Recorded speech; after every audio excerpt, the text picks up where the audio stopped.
എല്ലാവർക്കും നമസ്കാരം.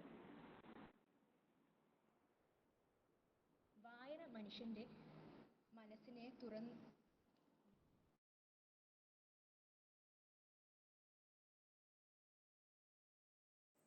എല്ലാവർക്കും നമസ്കാരം.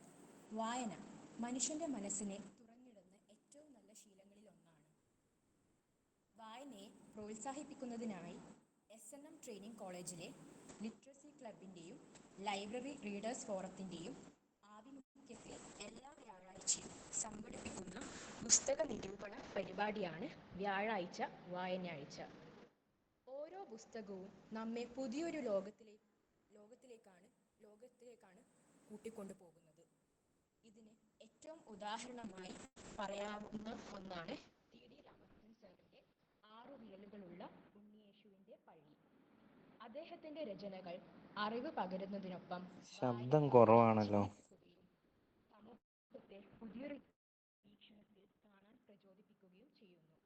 ഇന്നത്തെ പുസ്തക നിരൂപണ പരിപാടിയിലേക്ക് എല്ലാവരും സ്വാഗതം ചെയ്യുന്നതിനായി 1ാം വർഷ സോഷ്യൽ സയൻസ് വിദ്യാർത്ഥിയായ അലൻ PS സ്വാഗതം ചെയ്യുന്നു.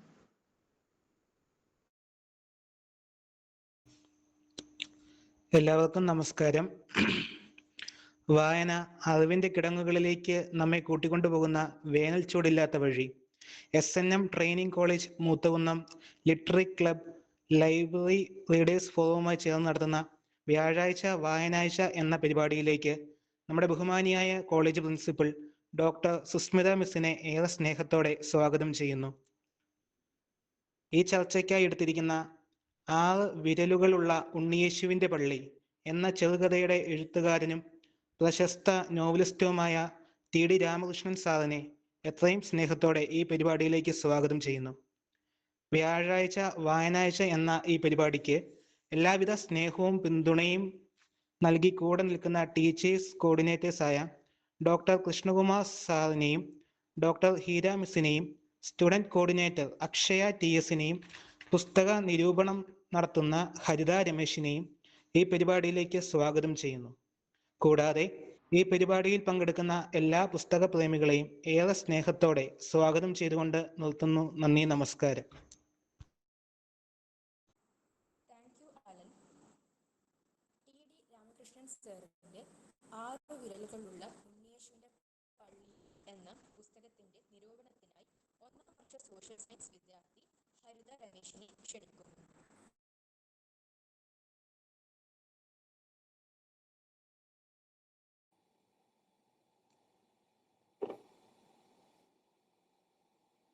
എല്ലാവർക്കും നമസ്കാരം. എൻ്റെ പേര് ഹരിത. BEd social science first year വിദ്യാർത്ഥിനിയാണ്. ഇന്ന് ഞാനിവിടെ പരിചയപ്പെടുത്താൻ പോകുന്നത് TD രാമകൃഷ്ണന്റെ 6 വിരലുകളുള്ള ഉണ്ണിയേശുവിൻ്റെ പള്ളി എന്ന പുസ്തകമാണ്. അദ്ദേഹത്തിന്റെ ഏറ്റവും പുതിയ പുസ്തകങ്ങളിൽ ഒന്നാണ് 6 വിരലുകളുള്ള ഉണ്ണിയേശുവിൻ്റെ പള്ളി. ഇതിൽ പ്രധാനമായും എന്നെ ആകർഷിച്ചത് പുസ്തകത്തിന്റെ പേര് തന്നെയാണ്. 6 വിരലുകളുള്ള ഉണ്ണിയേശുവിൻ്റെ കഥ പലുകിയ ബംഗാരമായേന, അഭയാർത്ഥികൾ, അന്നം, കാശി, ഇര, ശിവലേഖയുടെ അമ്മ എന്നിങ്ങനെ 7 കഥകൾ അടങ്ങുന്ന ചെറുകഥാ സമാഹാരമാണ് ഈ പുസ്തകം. കഥയിലേക്ക് കടക്കുന്നതിന് മുന്നേ തന്നെ അദ്ദേഹം ഈ കഥകൾ ഉണ്ടാകാനിടയായ സാഹചര്യത്തെക്കുറിച്ച് വിശദീകരിക്കുന്നുണ്ട്. ജീവിതത്തിൽ പരിചയപ്പെട്ട ആളുകളിലൂടെയും അധികാരത്തിൻ്റെയും അതിമോഹത്തിൻ്റെയും അടിച്ചമർത്തലിൻ്റെയും നിഴലിലൂടെയാണ് അദ്ദേഹം ഈ കഥകളെല്ലാം പറയുന്നത്. ഈ 7 കഥകളിൽ എൻ്റെ മനസ്സിൽ ഏറെ കൗതുകമുണർത്തിയത് 6 വിരലുകളുള്ള ഉണ്ണിയേശുവിൻ്റെ പള്ളി എന്ന കഥയും അതിന് തിരഞ്ഞെടുത്ത ഭാഷയുമാണ്. ചാവക്കാട് ബ്ലാങ്ങാട് ബീച്ചിനോട് ചേർന്ന തോമസിന്റെ ഷാപ്പിലിരുന്ന് കഥകൾ പറയുന്ന ലാസറച്ചനിലൂടെയാണ് ഈ കഥ മുന്നോട്ടു പോകുന്നത്. റോമായിലെ ഏതോ സെമിനാരിയിൽ നിന്ന് ഓടിപ്പോന്ന ഷാമു വേലച്ചനും കൂടെയുണ്ടായിരുന്ന ആളുകളും ചേർന്ന് താമസിക്കാനുള്ള സൗകര്യമായപ്പോൾ പിന്നീട് പണിത ഒന്നാണ് ഉണ്ണിയേശുവിൻ്റെ പള്ളി.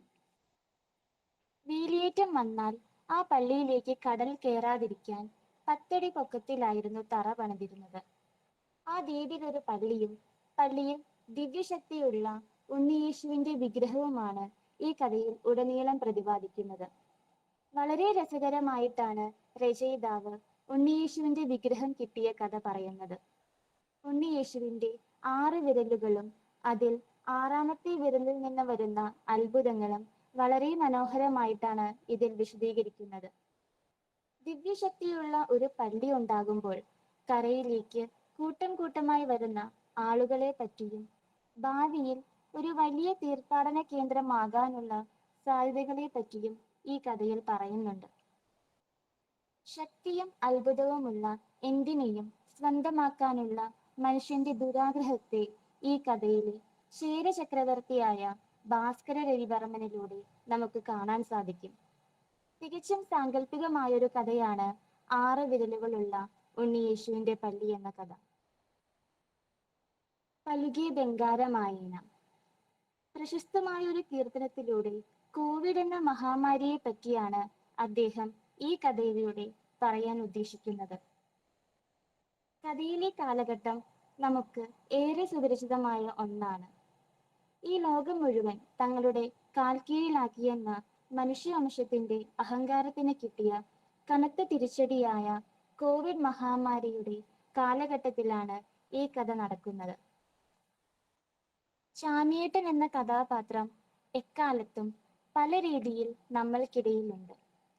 കഥയുടെ പേര് പോലെ തന്നെ സംഗീതത്തെ ആശ്രയിച്ചു മാത്രം ജീവിച്ചിരുന്ന ഒരു തെരുവും അവിടുത്തെ ആളുകളിൽ കോവിഡ് എന്ന മഹാമാരി കൊണ്ടുവന്ന മാറ്റങ്ങളുമാണ് കഥയിൽ ഉടനീളം പറയുന്നത്.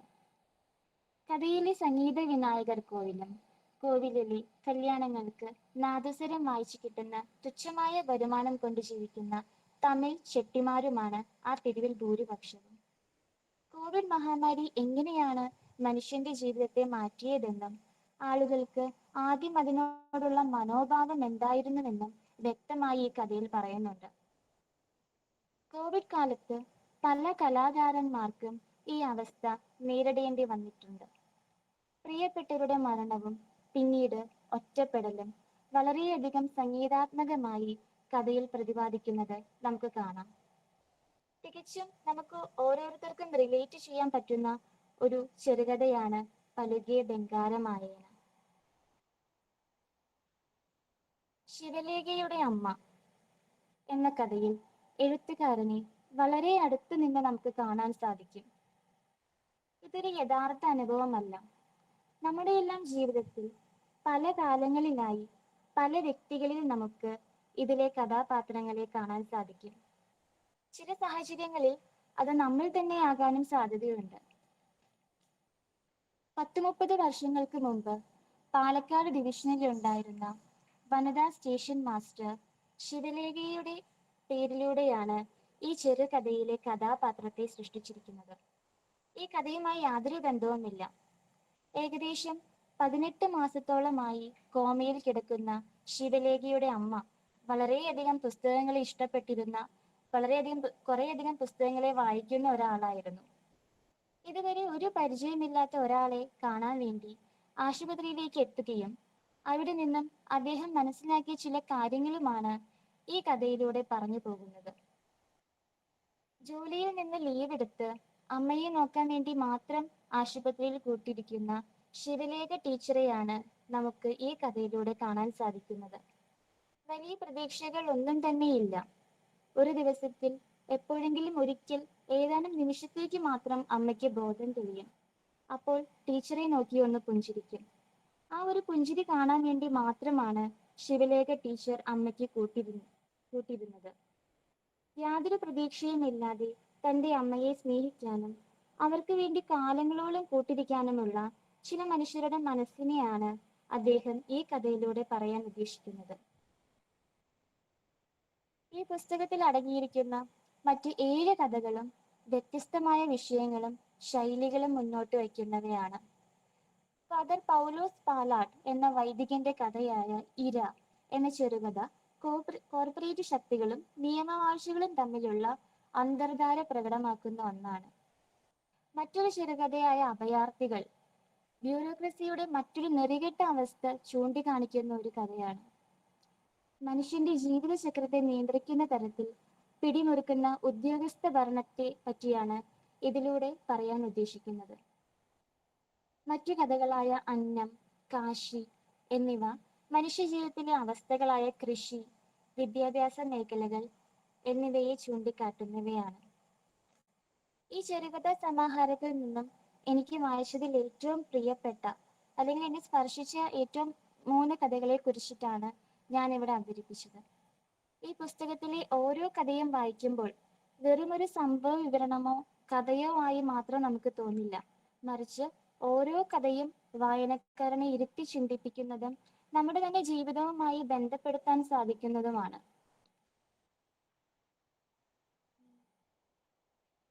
ഈ കഥ എഴുതിയ എഴുത്തുകാരനായ ടി.ഡി. രാമകൃഷ്ണൻ സാറിന്റെ സാന്നിധ്യത്തിൽ തന്നെ എനിക്ക് ഈ കഥയെക്കുറിച്ച് പറയാൻ സാധിച്ചതിൽ വളരെയധികം സന്തോഷം അറിയിച്ചുകൊണ്ട് ഞാനിവിടെ നിർത്തുകയാണ്.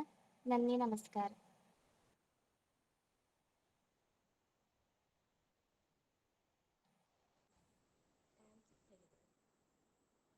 മലയാള സാഹിത്യത്തിൽ തൻ്റെ വേറിട്ട ശൈലി കൊണ്ട് വ്യക്തിമുദ്ര പതിപ്പിച്ച നോവലിസ്റ്റും വിവർത്തകനുമായ പ്രശസ്ത സാഹിത്യകാരൻ ടി.ഡി. രാമകൃഷ്ണൻ സർ ഇപ്പോൾ നമ്മുടെ കൂടെയുണ്ട്.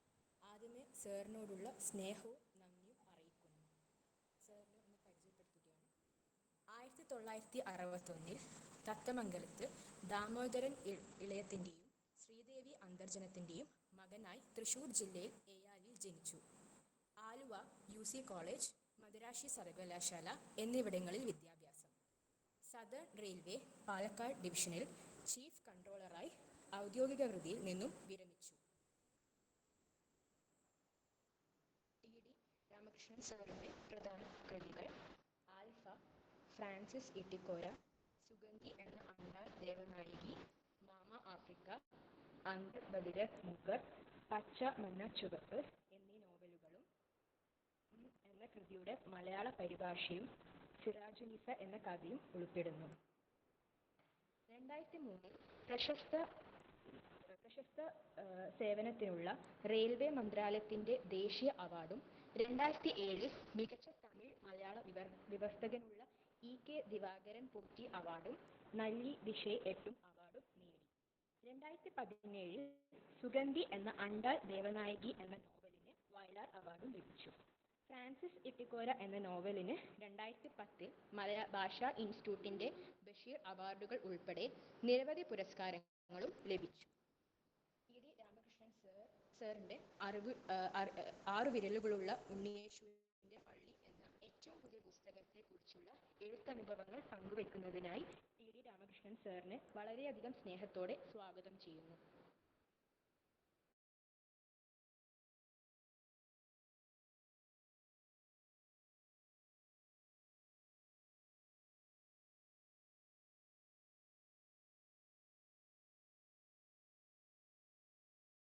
സാർ ഒരു 2 മിനിറ്റിനുള്ളിൽ ജോയിൻ ചെയ്യുമെന്ന് പറഞ്ഞു. സാർ ഒരു യാത്രയ്ക്കുള്ളിലാണെന്നാ പറഞ്ഞത്. 1 മിനിറ്റ് ഒന്ന് വെയിറ്റ് ചെയ്യാം കേട്ടോ. നമുക്ക് മറ്റുള്ളവർക്ക് ചർച്ചയിൽ പങ്കെടുക്കാം.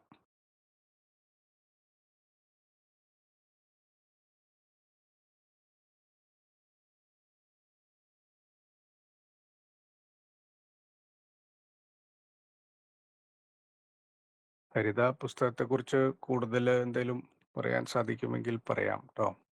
സാർ ഇപ്പോൾ ജോയിൻ ചെയ്യും.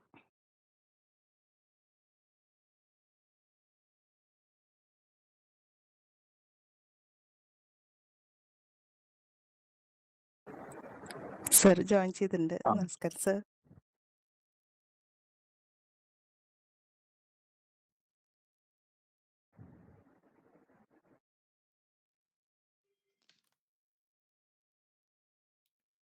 നമസ്കാരം. നമസ്കാരം സാർ. നമസ്കാരം. നമസ്കാരം. നമ്മുടെ പുസ്തകാവതരണം കഴിഞ്ഞു.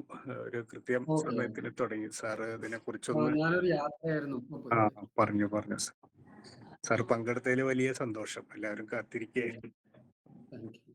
നമ്മുടെ ഈ പുസ്തകത്തെ കുറിച്ചും മറ്റു പുസ്തകങ്ങളെ കുറിച്ച് എഴുത്തനുഭവങ്ങളൊന്ന് കുട്ടികളുമായിട്ട് പങ്കുവച്ച സന്തോഷം. അല്ല, നിങ്ങൾ ആരെങ്കിലും ഒരു 5 മിനിറ്റ് സംസാരിച്ചതിന് ശേഷം ഞാൻ പറയുന്നതാവുന്നല്ല. ഹരിത ഒന്ന് പറയാവോ സാർ?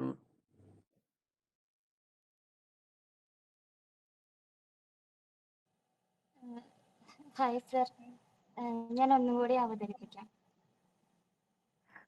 ഹരിത ബാക്കിയുള്ള കഥകളെ കുറിച്ചിട്ടൊന്ന് പറഞ്ഞാൽ മതി. ഇപ്പോൾ രണ്ടു മൂന്നെണ്ണം പറഞ്ഞല്ലോ, ബാക്കിയുള്ളതും കൂടി ഒന്ന് സ്പർശിച്ചൊന്ന് പോയാൽ മതി. അപ്പോഴേക്കും സാർ ജോയിൻ ചെയ്യും. ഞാൻ ഇപ്പൊ ജസ്റ്റ് ഇങ്ങ് കയറിയല്ലോ, അപ്പൊ ഞാനൊന്ന് സംസാരിക്കാവുന്ന ഒരു ഇതിലേക്ക് എത്തിക്കോട്ടെ. അപ്പൊ നിങ്ങൾ സംസാരിച്ചോളൂ, ഞാൻ ജോയിൻ ചെയ്തിട്ടുണ്ട്. Okay sir. ഹരിതാതിര, ഈ ഒരു കഥകൾ തിരഞ്ഞെടുക്കാനുണ്ടായ ഒരു കാരണം ഒന്ന് പറയാമോ? മനോഹരമായിട്ട് അവതരിപ്പിച്ചു. അപ്പോൾ ഈ ഒരു 3 കഥകളെ കുറിച്ച് അതെന്തുകൊണ്ടാണ് കൂടുതൽ ആകർഷകമായത് എന്നുള്ളതിനെ കുറിച്ചൊന്ന് വിവരിക്കാമോ? ഈ കഥകൾ എന്ന് പറയുന്നത് എന്താ പറയാ, ഈ ഒരു ബുക്കിന്റെ പേര് വളരെ കൗതുകമുണർത്തുന്ന ഒന്നാണ്. 6 വിരലുകളുള്ള ഉണ്ണിയേശുവിന്റെ കഥ. ആ ഒരു ടൈറ്റിൽ വായിക്കുമ്പോൾ തന്നെ നമുക്ക് എന്താണ് ഇതിൽ ഉദ്ദേശിക്കുന്നത്, ഒരു ക്യൂരിയോസിറ്റിയാണ് നമുക്ക് അനുഭവപ്പെടുന്നത്. അതുപോലെ തന്നെ ഇതിൽ ഓരോ കഥയും വായിച്ചപ്പോൾ ഞാൻ പറഞ്ഞിരുന്നല്ലോ, ഇതൊരു കഥയായിട്ട് അല്ലെങ്കിൽ എന്താ ഒരു സാങ്കല്പികമായിട്ട് ഒരു ഒന്നായിട്ട് നമുക്ക് തോന്നിയില്ല. നമുക്ക് നമ്മുടെ ജീവിതത്തിൽ നടക്കുന്ന ചില വ്യക്തികളെയോ അല്ലെങ്കിൽ ഇവിടെ നമ്മുടെ സമൂഹത്തിൽ തന്നെ നടക്കുന്ന കുറെ കാര്യങ്ങളെ കുറിച്ചിട്ടൊക്കെ നമുക്ക് റിലേറ്റ് ചെയ്യാനായിട്ട് സാധിക്കും. ഇത് വായിക്കുന്ന ഓരോരുത്തർക്കും അങ്ങനെ തന്നെ ആയിരിക്കും എന്നാണ് തോന്നുന്നത്. ഇത് ഓരോ കഥ വായിക്കുമ്പോഴും നമുക്ക് കുറെ ചിന്തിക്കാനും അത് നമ്മുടെ ജീവിതമായിട്ട് തന്നെ റിലേറ്റ് ചെയ്യാൻ നമുക്ക് സാധിക്കുന്നുണ്ട്.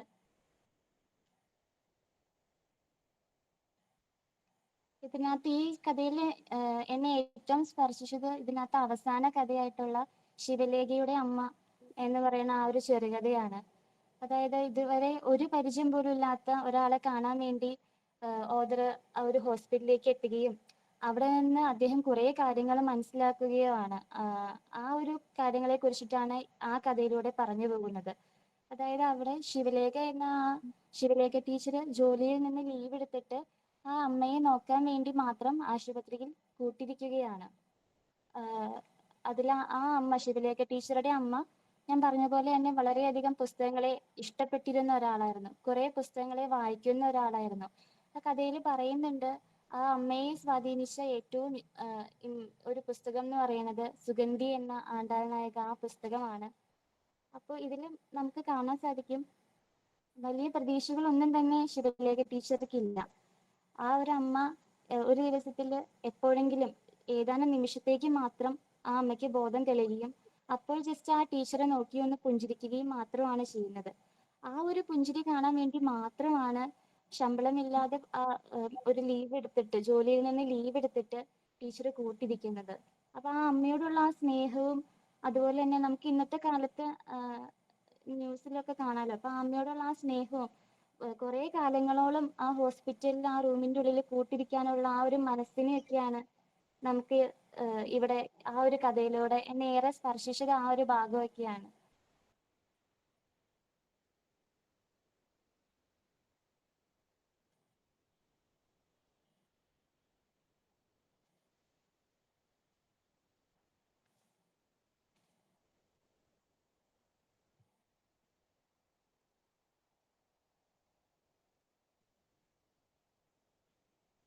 അതുപോലെ തന്നെ ഏറ്റവും ആദ്യത്തെ കഥ, അതായത് ഈ പുസ്തകത്തിന്റെ ടൈറ്റില് ആ കഥ തന്നെയായ 6 വിരലുകളുള്ള ഉണ്ണിയേശുവിന്റെ പള്ളി. ആ കഥയും അതിന് തിരഞ്ഞെടുത്തിട്ടുള്ള ആ ആ കഥ ചെറുകഥ രചിക്കാനായിട്ട് തിരഞ്ഞെടുത്ത ഭാഷയും എന്നെ ഏറെ സ്വാധീനിച്ചു. വളരെ സിമ്പിളായിട്ട് നമുക്ക് നല്ല ഭംഗി, നമുക്ക് ഓരോന്ന് വായിക്കുമ്പോഴും ഇനി അടുത്തത് എന്താണെന്നുള്ളൊരു ക്യൂരിയോസിറ്റി ഉണർത്തുന്നുണ്ട്. ആ കഥ തുടങ്ങുന്ന ചാവക്കാട് ബ്ലാങ്ങാട് ബീച്ചിനോട് ചേർന്ന് തോമസിന്റെ ഷാപ്പിലിരുന്ന കഥകൾ പറയുന്ന ലാസറച്ചനിലൂടെയാണ് ആദ്യത്തെ ആ കഥ മുന്നോട്ട് കൊണ്ടുപോകുന്നത്.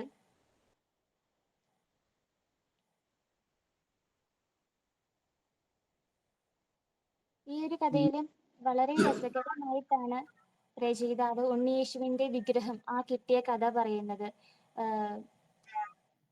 ഉണ്ണിയേശുവിന്റെ 6 വിരലുകൾ അത് എങ്ങനെയാണെന്നുള്ളതും അതിൽ 6ാമത്തെ വിരലിൽ നിന്ന് വരുന്ന അത്ഭുതങ്ങളും വളരെ മനോഹരമായിട്ടാണ് ഇവിടെ ചിത്രീകരിച്ചിരിക്കുന്നത്.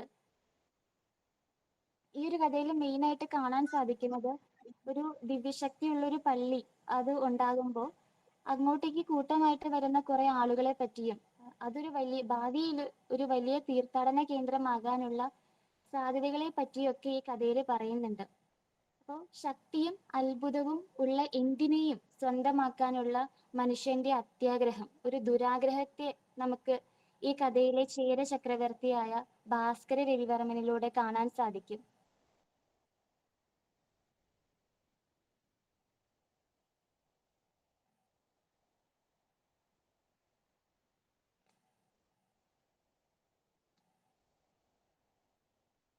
പലുകിയ ബംഗാരമായേന അടുത്തതായിട്ട് എന്നെ സ്പർശിച്ച, അല്ലെങ്കിൽ അത് നമുക്ക് ജീവിതത്തിൽ ഇപ്പോൾ കോവിഡ് ഒക്കെ കഴിഞ്ഞതുകൊണ്ട് നമുക്ക് വളരെയധികം റിലേറ്റ് ചെയ്യാൻ പറ്റുന്ന ഒരു ചെറുകഥയാണ്.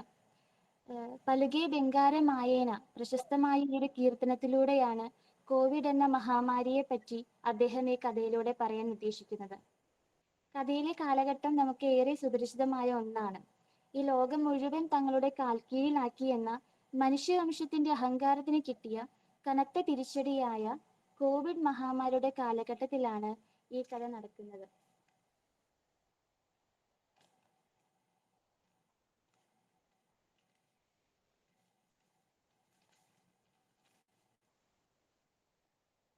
ഇതിലെ കഥാപാത്രമായ ചാമിയേട്ടൻ എക്കാലത്തും പല രീതിയിലും നമ്മൾക്കിടയിലുണ്ട്.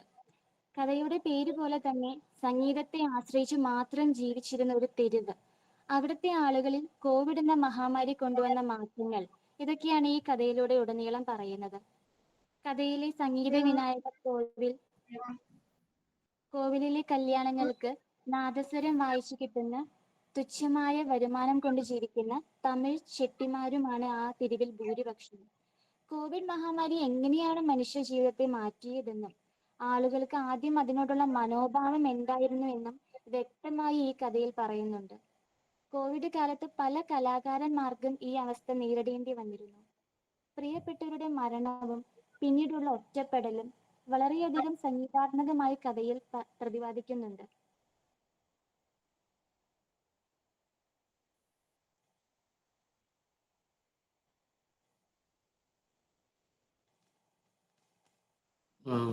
പ്രിയ വായനക്കാരെ, ഞാൻ പറയുന്നത് നിങ്ങൾക്ക് കേൾക്കാമെന്ന് വിചാരിക്കുന്നു. കേൾക്കുന്നുണ്ടോ?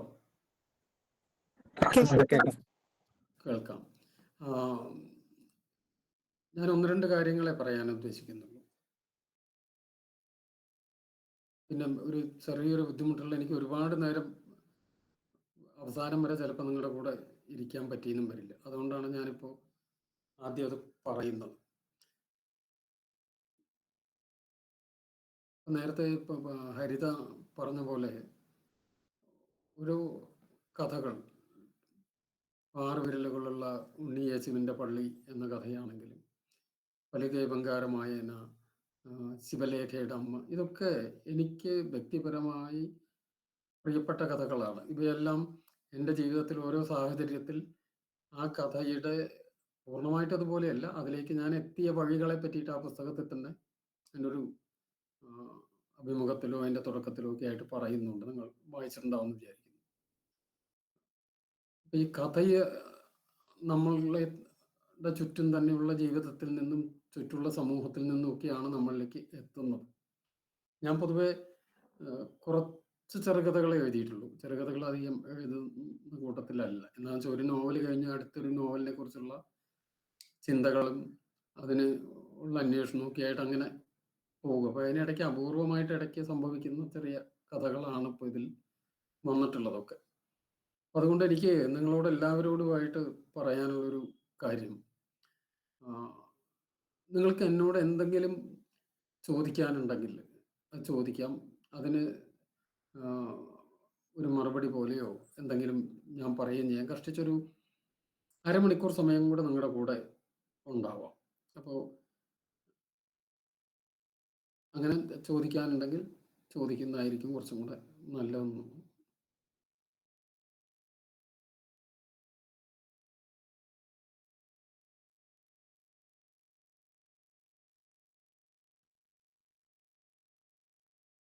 ഈ കഥകളെ പറ്റി മാത്രം വേണമെന്നില്ല, നിങ്ങൾക്ക് എന്താണ് ചോദിക്കാൻ താല്പര്യമുള്ള കാര്യം ചോദിക്കാവുന്നതാണ്.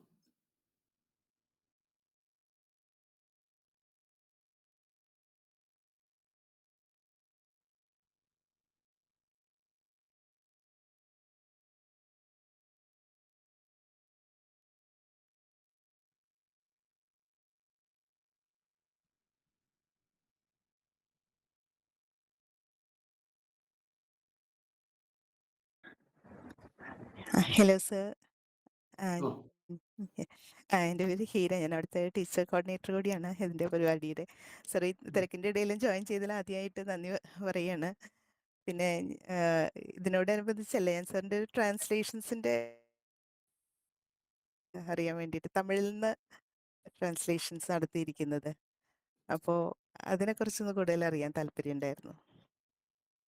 ഞാൻ തമിഴ് അക്കാഡമിക്കായിട്ട് പഠിച്ചിട്ടുള്ള ആളല്ല. ഞാനൊരു റെയിൽവേ ജീവനക്കാരനായിരുന്നു. 1981 സേലത്താണ് റെയിൽവേ സർവീസിൽ ചേരുന്നത്. ഇൻഫർമേഷൻ സെന്ററിലായിരുന്നു. അപ്പം ആ ജോലി ചെയ്യണമെങ്കിൽ തമിഴ് ഭാഷ അറിയാതെ ചെയ്യാൻ പറ്റില്ല. നമ്മൾ ചില ആളുകൾക്ക് ഇൻഫർമേഷൻ കൊടുക്കുകയാണല്ലോ, ചോദിക്കുന്നതിന് ഉത്തരം പറയാൻ വേണ്ടി തമിഴ് ഭാഷ പഠിക്കുകയാണ് ആ സമയത്ത്. സംസാരിക്കാനേ പഠിക്കുന്നുള്ളൂ, ബാക്കി കൂടുതലായിട്ടുള്ള പഠനങ്ങളൊന്നുമില്ല. പക്ഷേ എനിക്ക് ആ ഭാഷ വളരെ ഇഷ്ടപ്പെട്ടു. ആ തമിഴ് എന്നുള്ള ഭാഷയുടെ ഒരു താളവും ഒരു അടുപ്പവും ഒക്കെ എനിക്ക് വളരെ ഇഷ്ടപ്പെട്ടു. ഞാൻ തമിഴ്നാട്ടിലാണ് ആ കാലത്തൊക്കെ ജോലി ചെയ്തിരുന്നത്. അപ്പോൾ കൂടുതൽ തമിഴ് സംസാരിക്കുന്ന ആളുകളായിട്ട് ഇടപെടുന്നു, ധാരാളം തമിഴ് സിനിമകൾ കാണുന്നു, തമിഴ് പാട്ടുകൾ കേൾക്കുന്നു. എന്നുവെച്ചാൽ തമിഴിനോടൊരു അടുപ്പം തോന്നിയിട്ടാണ് അതൊക്കെ ചെയ്യുന്നത്. അങ്ങനെ ഒരു 1-2 കൊല്ലമൊക്കെ കഴിയുമ്പോഴേക്കും എനിക്ക് അത്യാവശ്യം കുഴപ്പമില്ലാതെ തമിഴ് വായിക്കാവുന്ന ഒരു അവസ്ഥയിലാണ്. ആ കാലത്ത് തമിഴ് സാഹിത്യത്തിൽ ഈ ശ്രീലങ്കൻ വിഷയമൊക്കെ കാര്യമായിട്ട് വരുന്ന ഒരു കാലമാണ്. എന്ന് വെച്ചാൽ 83 ലങ്കയിൽ വലിയൊരു കൂട്ടക്കൊല നടക്കുന്നത്. അപ്പം അതിന് ശേഷമുള്ള കാലത്തെ തമിഴ് ലിറ്ററേച്ചറിൽ അതുമായി ബന്ധപ്പെട്ട ധാരാളം കാര്യങ്ങളൊക്കെ വന്നിരുന്നു. അതൊക്കെ വായിച്ച് അങ്ങനെ ഒരു നമ്മുടെ ഒരു ലിറ്റററി ഗ്രൂമിങ് എന്ന് പറയുന്നത് സംഭവിക്കുന്നത് അങ്ങനെയാണ്. പിന്നീട് വളരെ അപ്പോഴൊന്നും ഞാൻ അങ്ങനെ ട്രാൻസ്ലേറ്റ് ചെയ്യണമെന്നൊന്നും വിചാരിച്ചിരുന്നില്ല. വളരെ കാലത്തിന് ശേഷം എൻ്റെ ആൽഫ എന്നുള്ള നോവൽ പബ്ലിഷ് ചെയ്തതിന് ശേഷം ഇട്ടിക്കോരയ്ക്ക് ഇടയ്ക്കുള്ള ഒരു 3-4 വർഷം അപ്പോൾ ഞാൻ ചെന്നൈയിലാണ് ജോലി ചെയ്യുന്നത്. ആ സമയത്ത് തമിഴ് എഴുത്തുകാര്, സിനിമാ രംഗത്തുള്ളവര്, പൊളിറ്റീഷ്യൻസ്, അങ്ങനത്തെ ആളുകളൊക്കെ ആയിട്ട് ഇന്റർവ്യൂസ് ചെയ്തിരുന്നു. മലയാളത്തിലെ മാതൃഭൂമി, മാധ്യമം, കലാകൗമുദി, ഭാഷാപോഷിണി, അങ്ങനത്തെ ഇതിലൊക്കെ അത് പബ്ലിഷ് ചെയ്യുകയും ചെയ്തിരുന്നു. അപ്പൊ ഈ ഇന്റർവ്യൂകൾക്ക് വേണ്ടി ആണ് പലപ്പോഴും ട്രാൻസ്ലേറ്റ് ചെയ്തിരുന്നത്. അപ്പൊ ഒരു റൈറ്ററുടെ ഒരു ഇന്റർവ്യൂ ആണെങ്കിൽ അതിന്റെ കൂടെ അയാൾ എഴുതിയ ഏതെങ്കിലും കവിതയോ കഥയോ ഒക്കെ കൊടുക്കാൻ വേണ്ടി അങ്ങനെയൊക്കെ ചെയ്തിരുന്നു. പിന്നെ ഇന്റർവ്യൂവിൽ അവർ പറയുന്ന കാര്യങ്ങൾ നമ്മൾ ട്രാൻസ്ലേറ്റ് ചെയ്തു. ഒരുപാട് ഇന്റർവ്യൂസ് ചെയ്തിട്ടുണ്ട്. 10-60 പേരെ ഇന്റർവ്യൂ ചെയ്തിട്ടുണ്ട് ആ സമയത്ത്. ആ ഇന്റർവ്യൂകളെല്ലാം മുഴുവനില്ല, കുറെ ഇന്റർവ്യൂകൾ ലോഗോസ് എന്ന് പറയുന്ന ഒരു പ്രസാധകർ പുസ്തകമായിട്ട്, സംഭാഷണങ്ങൾ എന്ന് പറഞ്ഞ പുസ്തകമായിട്ട് പബ്ലിഷ് ചെയ്തിട്ടുണ്ട്. ഇപ്പോൾ തമിഴ്നാട് മുഖ്യമന്ത്രിയായിരുന്ന കരുണാനിധി, അദ്ദേഹത്തിൻ്റെ മകൾ കനിമൊഴി, പിന്നെ ഭാരതി രാജ, ഇളയരാജ, ബാലുമഹേന്ദ്ര, അങ്ങനെ പല ഇതുള്ള വീരപ്പൻ്റെ ഭാര്യയെ വരെ ആ കാലത്ത് ഞാൻ ഇന്റർവ്യൂ ചെയ്തിട്ടുണ്ട്. ഇതിന്റെ ഭാഗമായിട്ടാണ് ട്രാൻസ്ലേഷനും സംഭവിക്കുന്നത്. ഞാൻ ജീവിച്ചിരിക്കുന്ന ആളുകളുടെ എഴുതിയ കൃതികൾ മാത്രമേ ട്രാൻസ്ലേറ്റ് ചെയ്തിട്ടുള്ളൂ.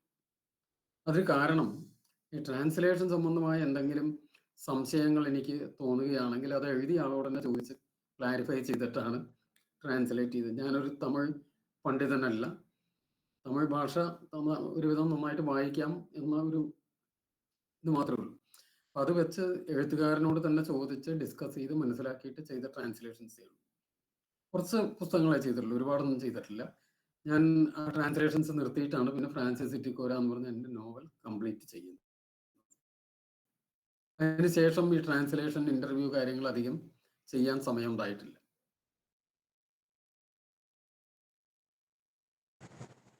Thank you sir.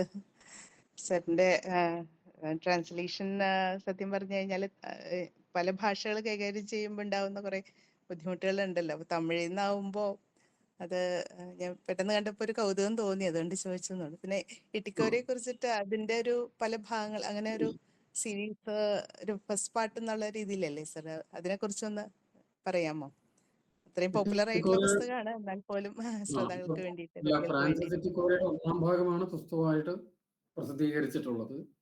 അതിന്റെ 2-ാം ഭാഗം കോരപ്പാപ്പന് സ്തുതിയായിരിക്കട്ടെ എന്ന നോവൽ ഇപ്പോൾ മാതൃഭൂമി ആഴ്ചപ്പതിപ്പിൽ സീരിയലൈസ് ചെയ്തുകൊണ്ടിരിക്കുന്നുണ്ട്. 10 ലക്കങ്ങളായി. ഇനി ഒരു 20 ലക്കത്തോളം, 20-21 ലക്കത്തോളം ഇനി വരാനുണ്ട്. അത് വന്നു കഴിഞ്ഞാൽ പുസ്തകമായിട്ട് വരും. അത് ഈ ഫ്രാൻസിസ് ഇറ്റിക്കോര എഴുതിയിട്ട് ഒരു 15 വർഷത്തിന് ശേഷമാണ്, 16 വർഷത്തോളം കഴിഞ്ഞിട്ടാണ് ഫ്രാൻസിസ് എറ്റിക്കോരയുടെ രണ്ടാം ഭാഗമായിട്ടുള്ള കോരപ്പാപ്പൻ സ്തുതിയായിരിക്കട്ടെ എന്ന് ഇപ്പോൾ സീരിയലൈസ് ചെയ്യുന്ന കൃതി വരുന്നത്. എറ്റിക്കോരയൊക്കെ നിങ്ങൾ ആരെങ്കിലും ഇപ്പോൾ വായിച്ചിട്ടുണ്ടാവുമെന്നാണ് എൻ്റെ പ്രതീക്ഷ. അങ്ങനെ വായിച്ചിട്ടുണ്ടെങ്കിൽ അതുമായി ബന്ധപ്പെട്ട കാര്യങ്ങൾ എന്തെങ്കിലും ചോദിക്കുകയാണെങ്കിൽ പറയാം. അല്ലെങ്കിൽ മറ്റെന്തെങ്കിലും പുസ്തകത്തിനെ പറ്റിയോ ഇപ്പോൾ ഈ ഇതിലെ കഥകളെ പറ്റിയോ എന്താ വെച്ചാൽ നിങ്ങൾ എന്തെങ്കിലും ചോദിക്കുമ്പോൾ നിങ്ങൾ എന്താണ് എന്നിൽ നിന്ന് അറിയാൻ താല്പര്യപ്പെടുന്നതെന്ന് എനിക്ക് മനസ്സിലാവും. അല്ലെങ്കിൽ ഞാൻ പറയുന്നത് നിങ്ങൾ തമ്മിലൊരു ഗൾഫ് ഉണ്ടാവും, വേറെ ആയിപ്പോ. അതുകൊണ്ടാണ് ഞാൻ നിങ്ങൾ ചോദിക്കുന്നതാണ് കുറച്ചും കൂടെ നല്ലത്. സാറേ, അതോട് കൂടെ ചേർത്ത് ചോദിച്ചട്ടെ, ഈ കോവിഡിന്റെ കാര്യത്തില് ഒരു ശരിക്കും നേരിട്ട് അനുഭവമുള്ള ഒരു കാര്യമായിരുന്നു അത്. ആ ഒരു സാറേ അത് ഞാൻ ഇതിൽ പറയുന്നുണ്ടല്ലോ, ഞാൻ പാലക്കാട് ഈ പറഞ്ഞ ആ കഥ നടക്കുന്ന പാട്ടുകാരത്തെരുവ് എന്ന് പറയുന്ന സ്ഥലത്ത് അതിനോട് ചേർന്നുള്ളൊരു ഫ്ലാറ്റിൽ താമസിച്ചിരുന്നു. ഞാൻ അവിടെ വേറെ ഒരു ആവശ്യത്തിന് ചെന്ന് ഈ കോവിഡിന്റെ രണ്ടാം തരംഗം വന്നിട്ട് അവിടെ നിന്ന് തിരിച്ചു വരാൻ പറ്റാതെ അവിടെ കുടുങ്ങിപ്പോയതാണ്. അപ്പോൾ കുറച്ച് കാലം അവിടെ താമസിച്ചിരുന്നു. അപ്പോൾ താമസിക്കുമ്പോൾ നമുക്ക് ജനലിലൂടെ നോക്കിയാൽ താഴേക്ക് കാണാവുന്ന ഒരു തെരുവായിരുന്നു. ആ തെരുവിന്റെ അറ്റത്ത് സംഗീത വിനായകർ കോവിലുണ്ട്. ഞാൻ താമസിച്ചിരുന്ന റൂമിലിരുന്ന് നോക്കിയാൽ ആദ്യത്തെ ദിവസങ്ങളിലൊക്കെ സംഗീത വിനായകർ കോവിലിന്റെ ശ്രീകോവിൽ തുറന്ന് അവിടെ വിളക്ക് കത്തിക്കുന്ന കാണായിരുന്നു. പിന്നീട് ഈ കോവിഡിന്റെ രണ്ടാം തരംഗം അതിശക്തമായതുകൊണ്ട് അമ്പലങ്ങളൊക്കെ അടയ്ക്കാനൊക്കെ പറഞ്ഞതോടുകൂടി ഇത് നിലച്ചു. അവിടുത്തെ സംഗീതാരാധനകൾ നിലച്ചു, ആളുകൾ പുറത്തു വരുന്നത് കുറഞ്ഞു. അങ്ങനെ ആ വന്ന മാറ്റങ്ങൾ മുഴുവൻ നമ്മൾ ഈ മുറിയിലിരുന്ന് കാണുന്നുണ്ട്. എന്താ വെച്ചാൽ എനിക്കും പ്രത്യേകിച്ച് വേറൊന്നും ചെയ്യാനില്ല, എവിടെയും പുറത്തൊന്നും പോകാൻ പറ്റില്ല. അങ്ങനെ ഒരു നമ്മൾ ട്രാപ്പിലായ അവസ്ഥയിലാണിത് കാണുന്നത്. അപ്പോൾ അന്ന് എനിക്ക് ആഹാരമൊക്കെ കൊണ്ടുതരുന്നൊരു പയ്യനുണ്ടായിരുന്നു, ശബരി എന്ന് പറഞ്ഞിട്ടൊരു കക്ഷി. അതിലേറ്റവും നിർഭാഗ്യകരമായിട്ടുള്ള കാര്യം എന്ന് വെച്ചാൽ ഈ ശബരി പിന്നീട് ആ കഥയൊക്കെ പ്രസിദ്ധീകരിച്ച് വന്നതിന് ശേഷം കഥ വന്ന് അത് വായിച്ച് പാലക്കാട് നിന്ന് എൻ്റെ ചില സുഹൃത്തുക്കളൊക്കെ വിളിക്കുമ്പോൾ അതിലൊരാളാണ് പറഞ്ഞത്, സാർ ആ ശബരി കോവിഡ് വന്ന് മരിച്ചുപോയി. അതെനിക്ക് വലിയ ശബരിയായിരുന്നു എൻ്റെ ആ കഥയുടെ കംപ്ലീറ്റ് സോഴ്സ്. എന്ന് വെച്ചാൽ ഞാനതിൽ ആരായിട്ടും സംസാരിച്ചിട്ടില്ല. ആ കഥയിൽ പറയുന്ന കാര്യങ്ങൾ മുഴുവൻ ശബരിയിൽ കൂടി നമ്മളിലേക്ക് എത്തിയ കാര്യങ്ങളാണ്. ആ ചെറുപ്പം പയ്യനായിരുന്നു, 30 വയസ്സിലൊക്കെ താഴെ. ശബരിക്ക് കോവിഡ് വരികയും രക്ഷപ്പെടാൻ പറ്റാതെ മരിച്ചു പോവുകയും ചെയ്തു. അങ്ങനെ വലിയ വിഷമമുള്ള ഒരു സംഭവമുണ്ട്, നമ്മൾ നേരിട്ട് സാക്ഷിയായ ഒരു കാര്യമാണ്.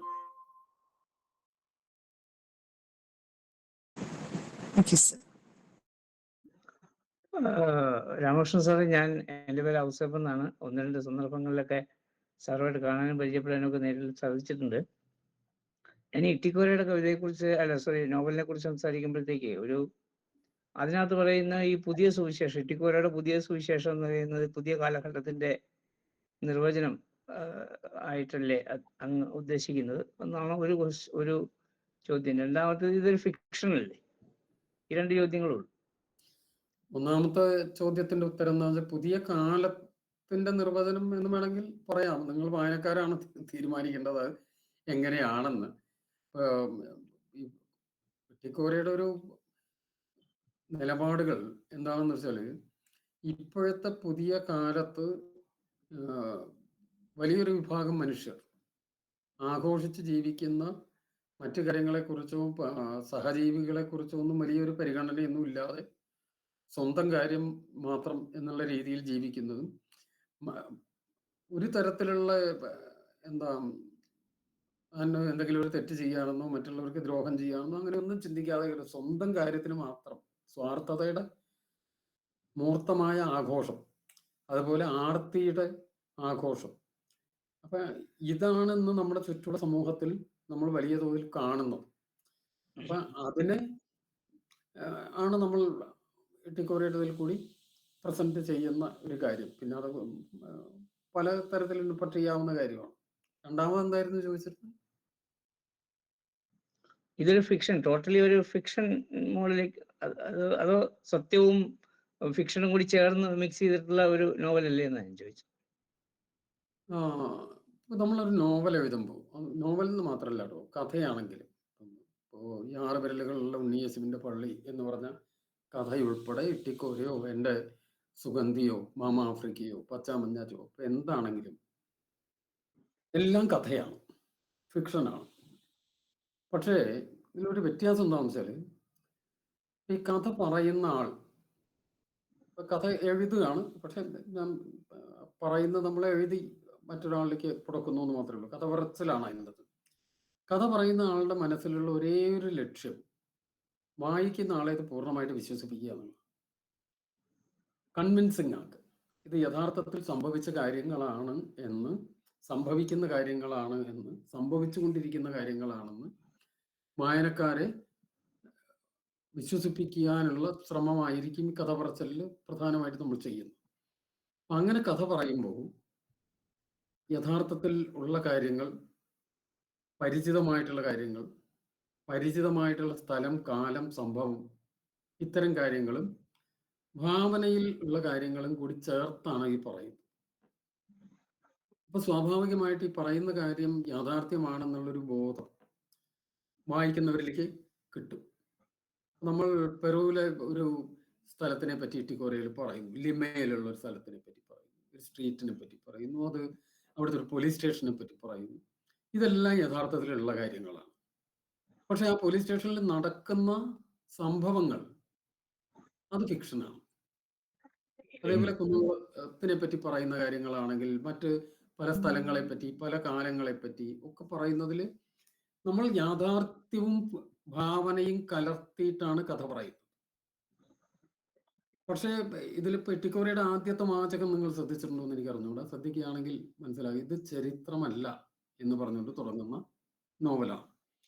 കെട്ടുകഥകളും കേട്ടുകേൾവികളും നുണകളും ചേർത്ത് ഒരു കഥ പൊലിപ്പിച്ചെടുക്കാനുള്ള ശ്രമം മാത്രം എന്നാണ് ഇട്ടിക്കോരയിലെ ആദ്യത്തെ അല്ലേ. അപ്പോ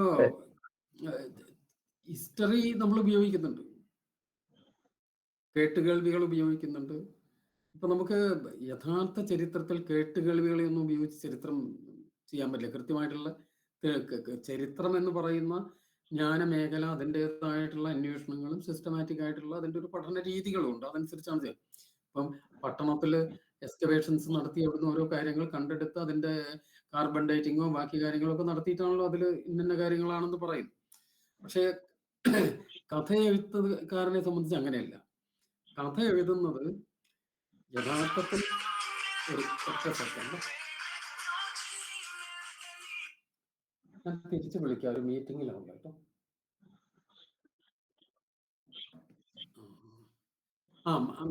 ആ ചരിത്രത്തിനെ നമ്മൾ കഥ പറയാനുള്ളൊരു സാധ്യതയായിട്ടാണ് ഉപയോഗിക്കുന്നത്. അതേപോലെ മറ്റ് പല വിഷയങ്ങളെ ഇട്ടിക്കോരയിൽ ഒരുപാട് മാത്തമാറ്റിക്സ് വരുന്നുണ്ട്, ബോട്ടണി വരുന്നുണ്ട്, പല തരത്തിലുള്ള വിഷയങ്ങൾ. ഇതിനെയൊക്കെ നമ്മൾ ഈ കോരയുടെ കഥ പറയാനുള്ള ഒരു സാധ്യതയായിട്ടാണ് ഉപയോഗിക്കുന്നത്. അപ്പൊ അതെല്ലാം ചേർത്ത് പറയുമ്പോൾ ഇത് വളരെ കൺവിൻസിങ് ആയിട്ട് നമുക്ക് പറയാൻ പറ്റുന്നു, വായിക്കുന്ന ആളെ അതിലേക്ക് കൊണ്ടുവരാൻ പറ്റുന്നു. അതിനു വേണ്ടിയിട്ട് ചെയ്യുന്ന കാര്യങ്ങൾ. എൻ്റെ നിങ്ങളോടുള്ളൊരു വായനക്കാർ എന്നുള്ളതിലേക്ക് നിങ്ങളോട് പറയാനുള്ള കാര്യം എന്താണെന്ന് വെച്ചാൽ, ചെറുകഥയാണെങ്കിലും നോവലാണെങ്കിലും ഇതെല്ലാം 100% ഫിക്ഷനാണ്. ആ ഫിക്ഷന്റെ ക്രെഡിബിലിറ്റിക്ക് വേണ്ടിയിട്ട് യാഥാർത്ഥ്യങ്ങൾ പല കാര്യങ്ങളും ചേർത്ത് പറയുന്നു. ഇതിപ്പോ ഞാൻ മാത്രം ചെയ്യുന്നല്ല, പൊതുവെ ഇപ്പൊ ചരിത്രപരമായ നോവലുകൾ മറ്റു തരത്തിലൊക്കെ CV രാമൻപിള്ളയുടെ മാർത്താണ്ഡവർമ്മയും അല്ലെങ്കിൽ ധർമ്മരാജയൊക്കെ എടുത്താൽ യഥാർത്ഥത്തിൽ മാർത്താണ്ഡവർമ്മയും ധർമ്മരാജയൊക്കെ അതിലുണ്ടാവും. അതിന്റെ കൂടെ യഥാർത്ഥത്തിൽ ഇല്ലാത്ത കഥാപാത്രങ്ങളും ഉണ്ടാവും. അത് ശരിക്കും ജീവിച്ചിരുന്ന ആളുകളാവണമെന്നില്ല, ഫിക്ഷണലായിട്ട് അവർ ക്രിയേറ്റ് ചെയ്യുന്നതായിരിക്കും, സംഭവങ്ങൾ ക്രിയേറ്റ് ചെയ്യുന്നത്. അങ്ങനെ ഇതിന്റെ രണ്ടിന്റെ ഒരു മിക്സാണ്. അതിന്റെ റേഷ്യോ എന്താണെന്ന് എഴുത്തുകാരന് പോലും പറയാൻ പറ്റില്ല. അത് അങ്ങനെ അങ്ങ് എഴുത്തിൽ സംഭവിക്കുന്ന കാര്യമാണ്. ഈ നോവല് ഭയങ്കരമായ ഒരു ഇമ്പാക്റ്റ് ക്രിസ്ത്യൻ കമ്മ്യൂണിറ്റിയിൽ ഉണ്ടാക്കി എന്നുള്ളതിന്റെ ഒരു തെളിവെന്ന് പറഞ്ഞാൽ ഫാദർ വിൻസെന്റ് കുണ്ടുകുളം, ഒരു പക്ഷേ രാമകൃഷ്ണൻ സാറിന് അറിയാമായിരിക്കും, ഒരു വാഗ്മിയും വലിയ എഴുത്തുകാരനും നല്ലൊരു സഭാ സ്നേഹിക്കുകയാണ്. ആ പുരോഹിതൻ ഞങ്ങളുടെ പള്ളിയിൽ ഒരു പ്രാവശ്യം ഒരു ക്ലാസ് എടുക്കാൻ വന്നപ്പോൾ ഈ പുസ്തകം കൊണ്ടാണ് വന്നത്. 2 മണിക്കൂർ ഒരു 2 മണിക്കൂറോളം സമയം എടുത്തെന്ന് പറയാം പുള്ളിക്കാരന് ഒരു ക്ലാസ്സിന് വേണ്ടിയിട്ട്. ഇതിന്റെ നോവലിന്റെ പല ഭാഗങ്ങളും ഈ ആധുനിക ക്രിസ്ത്യാനിറ്റിയുടെ ഓരോ മുഖച്ഛായയാണ് ഇതിനകത്ത് രാമകൃഷ്ണൻ സാർ പറഞ്ഞ് അവതരിപ്പിക്കണമെന്നൊക്കെ പറഞ്ഞ്. പക്ഷേ ഇതെന്നെ കുറ്റം പറയരുത്, ആരെയും കുറ്റം പറയാനുള്ളതല്ല. പക്ഷേ ഇതാണ് സമൂഹത്തിലുള്ളതിൻ്റെ ഒരു പരിച്ഛേദം, ഒരു സമുദായത്തിൻ്റെ പരിച്ഛേദം. ആധുനിക രീതിയിൽ ഇതെങ്ങനെ പോകുന്നു, ഇതിൻ്റെ ഒരു കൺസെപ്റ്റ്, പണ്ടുണ്ടായിരുന്ന കൺസെപ്റ്റ് എന്താണ്, ഇപ്പൊ ഇത് തീർത്തും കച്ചവട മേഖലയിലേക്ക് വന്നിരിക്കുന്നു എന്നുള്ളതിൻ്റെ ഒരു നേരെഴുത്താണിതെന്നൊക്കെ പറഞ്ഞ് ഒരു 2 മണിക്കൂർ ക്ലാസ്. എന്നാൽ അച്ഛൻ ഈ പുസ്തകം അവതരിപ്പിച്ചതിന് ശേഷം ഞാൻ പിന്നെ അച്ഛനെ വിളിച്ച് ചോദിക്കുകയൊക്കെ ചെയ്തു. അപ്പോൾ വളരെ ക്രിട്ടിക്കലായിട്ട് ഈ പുസ്തകത്തെക്കുറിച്ച് ഞങ്ങളോട് സംസാരിക്കുകയൊക്കെ ചെയ്തിട്ടുണ്ട്. അപ്പൊ ആ ഒരു നല്ല കാര്യം കൂടി സാറിനോട്.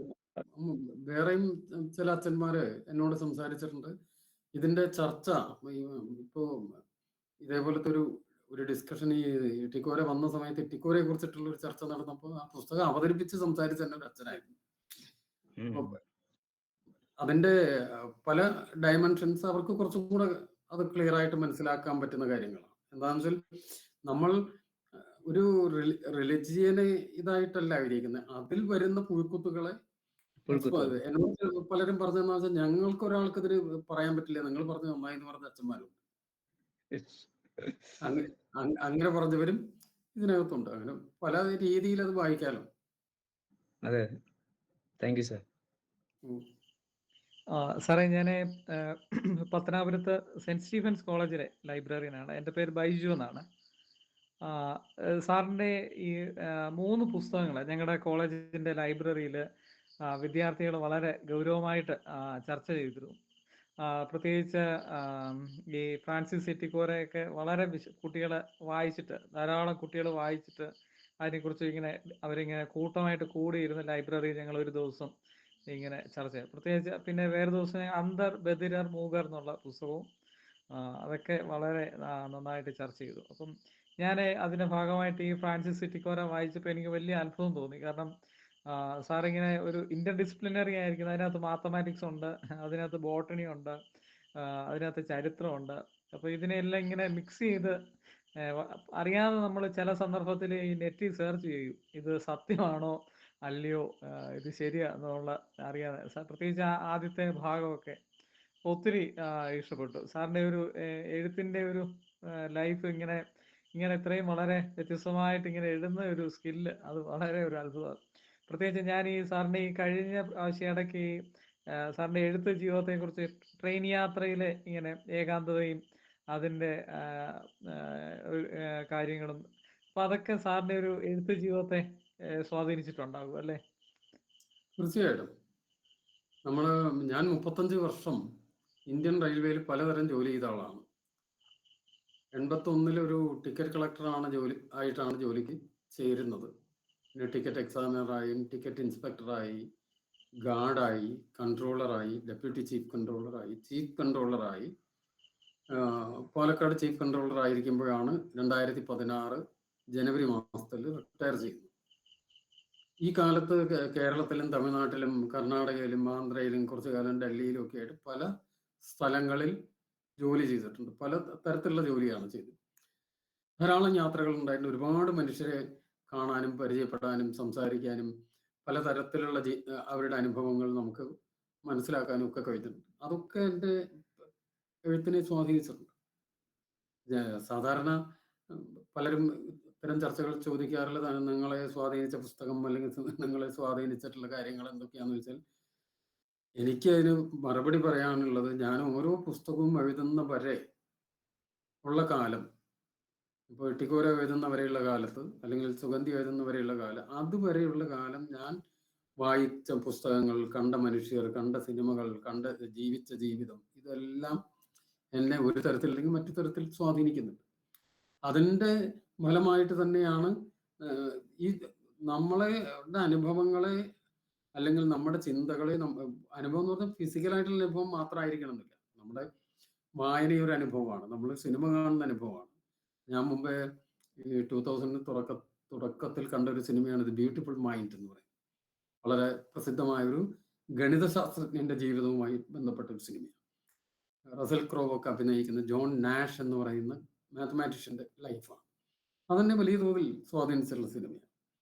അതേപോലെ ഇപ്പൊ നമ്മൾ ഒരു വ്യക്തിയെ നമ്മൾ പരിചയപ്പെടുന്ന അയാൾ ചിലപ്പോൾ ഇതിനേക്കാൾ ഒക്കെ കൂടുതൽ നമ്മളെ സ്വാധീനിച്ചു.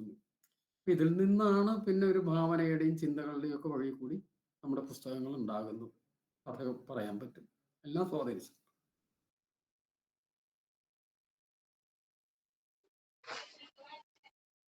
നമസ്കാരം സർ, ഞാൻ അക്ഷയ, ഇവിടുത്തെ ഫസ്റ്റ് ഇയർ BEd സ്റ്റുഡന്റ് ആണ്. ആദ്യമേ സാറിനെ കേൾക്കാൻ കഴിഞ്ഞതിലുള്ള സന്തോഷം അറിയിക്കുന്നു. ഞാൻ ഡിഗ്രിക്ക് പഠിക്കുന്ന സമയത്താണ് സാറിന് ഫ്രാൻസിസ് ഇറ്റിക്കോര എന്നുള്ള നോവൽ വായിക്കുന്നത്. അത് ശരിക്കും വ്യത്യസ്തമായിട്ടുള്ള ഒരു വായനാനുഭവമാണ് നൽകിയത്. അതില് 18-ാം കൂറ്റുകാർ എന്ന കുടുംബത്തെക്കുറിച്ചും അവരുടെ അസാധാരണമായ ആചാരാനുഷ്ഠാനങ്ങളെയൊക്കെ കുറിച്ച് പറയുന്നുണ്ടല്ലോ. അതിൽ തന്നെ മനുഷ്യമാംസ ഭോജനത്തെക്കുറിച്ച് സാർ വിശ്വസനീയമായ രീതിയിൽ അവതരിപ്പിച്ചിട്ടുണ്ട്. പിന്നീട് സാറിന്റെ ഒരു ഇന്റർവ്യൂ കണ്ടപ്പോൾ സാറ് വെജിറ്റേറിയൻ ആണെന്ന് പറയുന്നത് കേട്ടു. അപ്പൊ ശരിക്കും ഞാൻ ആലോചിച്ചു പോയിട്ടുണ്ട്, വെജിറ്റേറിയൻ ആയിട്ടുള്ളൊരു സാറ് എങ്ങനെയാണ് ഈ മനുഷ്യമാംസ ഭോജനത്തെ കുറിച്ചൊക്കെ ഇങ്ങനെ എഴുതി ഫലിപ്പിച്ചതെന്ന്. അതിന്റെ ഒരു എഴുത്തനുഭവത്തെ കുറിച്ചാണ് എനിക്ക് ചോദിക്കാനുള്ളത്. ഞാൻ എൻ്റെ എഴുത്തിനെ കാണുന്ന, അല്ലെങ്കിൽ ഞാൻ എഴുതുന്ന കഥകൾ, നോവൽ, എന്തായാലും എൻ്റെ എഴുത്തിനെ ഞാൻ കാണുന്നത് എൻ്റെ വ്യക്തിപരമായിട്ടുള്ള ഇഷ്ടാനിഷ്ടങ്ങൾ, എനിക്ക് ശരിയെന്നുള്ള തോന്നുന്ന കാര്യങ്ങൾ, ഇത് എൻ്റെ വായനക്കാരുടെ മുമ്പിൽ കുറച്ച് കഥാപാത്രങ്ങളിൽ കൂടി അവതരിപ്പിച്ച് സമർത്ഥിച്ച് സ്ഥാപിച്ചെടുക്കാനുള്ള ഉദ്ദേശമല്ല. കാരണം എൻ്റെ ഇഷ്ടങ്ങളും എൻ്റെ ശരികളും എൻ്റെ താല്പര്യങ്ങളും അത് വളരെ എന്നിലേക്ക് മാത്രം ഒതുങ്ങുന്ന ഒരു കാര്യമാണ്. സമൂഹത്തിന് മൊത്തമായിട്ട് ബാധകമായിട്ടുള്ള കാര്യങ്ങളല്ല. ഞാൻ വെജിറ്റേറിയനാണ്, ഞാൻ ടീറ്റോട്ടലറാണ്, ഞാൻ വളരെ റെസ്ട്രിക്റ്റഡ് ആയിട്ടുള്ള ഒരു തരത്തിലുള്ള ജീവിതം മുന്നോട്ട് കൊണ്ടുപോകുന്ന ആളാണ്. പക്ഷെ അതാണ് ലോകം എന്നുള്ള ധാരണയിൽ ഇതൊക്കെ മഹത്തായിട്ടുള്ള കാര്യങ്ങളാണ് എന്ന് ഞാൻ വിശ്വസിക്കാൻ തുടങ്ങിയാൽ വലിയ തെറ്റായിട്ടുള്ളൊരു കാര്യമായി. എന്നുവെച്ചാൽ നമുക്ക് ചുറ്റുമുള്ള ലോകത്ത് വൈവിധ്യങ്ങളാണ്. അവിടെ വെജിറ്റേറിയൻ ഉണ്ടാവാം, നോൺ വെജിറ്റേറിയൻ ഉണ്ടാവും, കാനിബോൾ ഉണ്ടാവും, അല്ലാത്തവരുണ്ടാവും, പലതരത്തിലുള്ള ആളുകളുണ്ടാവും. ഈ വൈവിധ്യങ്ങളെ, പലതരത്തിലുള്ള ചിന്തകൾ, പല രീതിയിലുള്ള അഭിപ്രായങ്ങൾ, ഇതിനെ വായനക്കാരുടെ മുമ്പിലേക്ക് ഒരു ഡിസ്കഷന് വയ്ക്കുന്ന ഒരു സ്പേസ് ആണ് എന്നെ സംബന്ധിച്ചിടത്തോളം എൻ്റെ റൈറ്റിംഗ്, എൻ്റെ പുസ്തകങ്ങൾ. അതിൽ ഏകപക്ഷീയമായി ഏതെങ്കിലും ഒരു നിലപാട് ഞാൻ ഊന്നി പറയാറില്ല. കഴിയുന്നത് വായനക്കാർക്ക് കൂടി ഇടപെടാൻ കഴിയുന്ന രീതിയിൽ, വായനക്കാർ കൂടി ഇടപെടേണ്ടതായിട്ടുള്ള രീതിയിൽ, അല്ലെങ്കിൽ വായനക്കാരനെ ഇടപെടാൻ നിർബന്ധിക്കുന്ന രീതിയിൽ, അവനെ ഒരു ഡിസ്കോഴ്സിലേക്ക് കൊണ്ടുവരുന്ന രീതിയിലുള്ള ഒരു എഴുത്താണ്. അപ്പോൾ അങ്ങനത്തെ ഒരു എഴുത്തായതുകൊണ്ട് എനിക്ക് നല്ല ഉറപ്പുണ്ട്. ഇപ്പം ഞാൻ എൻ്റെ ഒരു ശരിയല്ലല്ലോ മുന്നോട്ട് വയ്ക്കുന്നത്. എൻ്റെ ശരി എൻ്റെ മാത്രം ശരിയാണ്, സമൂഹത്തിന് മൊത്തം ശരിയാകുന്നില്ല. അത് ശരിയാകണം എന്ന് ഞാൻ വാശി പിടിക്കുന്നതിലും വലിയൊരു തെറ്റുണ്ട് എന്ന് വിശ്വസിക്കുന്ന ഒരു ശരികേടുണ്ട്. അപ്പം അതുകൊണ്ട് ഇത്തരം കാര്യങ്ങൾ കാനിബോളിസം ഒരു മെറ്റഫറായിട്ടാണ് ഇട്ടിക്കോരയിൽ ഉപയോഗിക്കുന്നത്. ഇട്ടിക്കോരയുടെ ഒരു പെരിഫറൽ റീഡിങ്ങൾ ചിലപ്പോൾ നിങ്ങൾക്ക് അത് കിട്ടിയെന്ന് വരില്ല. പക്ഷേ ഇട്ടിക്കോരയെ കുറച്ചും കൂടി ഡീപ്പായിട്ട് നിങ്ങൾ വായിക്കുകയാണെങ്കിൽ അത് വലിയൊരു മെറ്റഫറായിട്ടാണ് അതിൽ ഉപയോഗിക്കുന്നത് എന്ന് മനസ്സിലാവും. അപ്പം അതേപോലെ സുഗന്ധിയിൽ നമ്മൾ ശ്രീലങ്കയെ കുറിച്ച് പറയുന്നത് ശ്രീലങ്കയെക്കുറിച്ച് മാത്രമല്ല എന്നും മനസ്സിലാവും. നമുക്കത് വായിച്ചാൽ മറ്റൊരു 2014 എന്ന് പറഞ്ഞൊരു വർഷമാണ്. ആ കാലത്തിൻ്റെ പ്രാധാന്യം എന്താണ്, ശ്രീലങ്ക എന്ന് പറഞ്ഞാൽ ലങ്കയിലേക്ക് നോക്കിയാൽ നമ്മൾക്ക് നമ്മളെ ഒരു കണ്ണാടി പോലെ നമ്മുടെ രാജ്യത്തിനെ കാണാം എന്നൊക്കെ മനസ്സിലാക്കാം. എഴുത്തിൻ്റെ അല്ലെങ്കിൽ സാഹിത്യം എന്ന കലാപ്രവർത്തനത്തിൻ്റെ ഒരു വഴി എന്ന് പറഞ്ഞാൽ നമ്മൾ നേരിട്ട് പറയുന്ന ഒരു കാര്യം മാത്രമല്ല. റീഡിങ്, ഞാൻ നിങ്ങളിലൊക്കെ മികച്ച വായനക്കാരാണ്, ഞങ്ങൾ എങ്ങനെ വായിക്കണം ഞാൻ പറയുന്നതിൽ ഒരു ശരികേടുണ്ട്.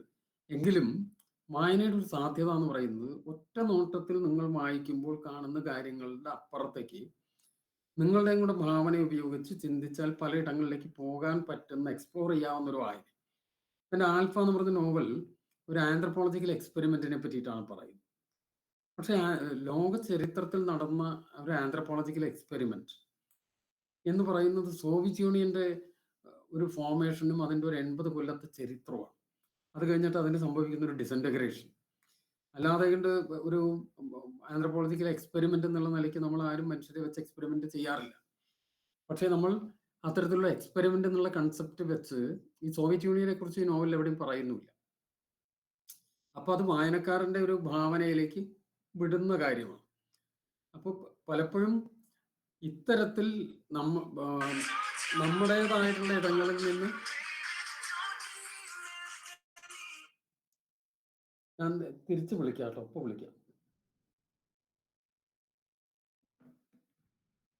അങ്ങനെ പോയിക്കൊണ്ടാണ് ഇത്തരം കാര്യങ്ങൾ നടത്തുന്നത്. അതുകൊണ്ട് എന്നെ സംബന്ധിച്ച് എഴുതുന്നൊന്നും പ്രത്യേകിച്ച് ബുദ്ധിമുട്ടുണ്ടാക്കുന്ന കാര്യങ്ങളല്ല. പക്ഷേ കഥാപാത്രങ്ങളുടെ സംഘർഷങ്ങൾ, കഥാപാത്രങ്ങൾ അഭിമുഖീകരിക്കുന്ന പ്രശ്നങ്ങളൊക്കെ സ്വാഭാവികമായിട്ടും എനിക്കുണ്ടാക്കുന്ന ഒരു പിരിമുറുക്കുണ്ട്. അത് മറ്റൊരു കാര്യമാണ്.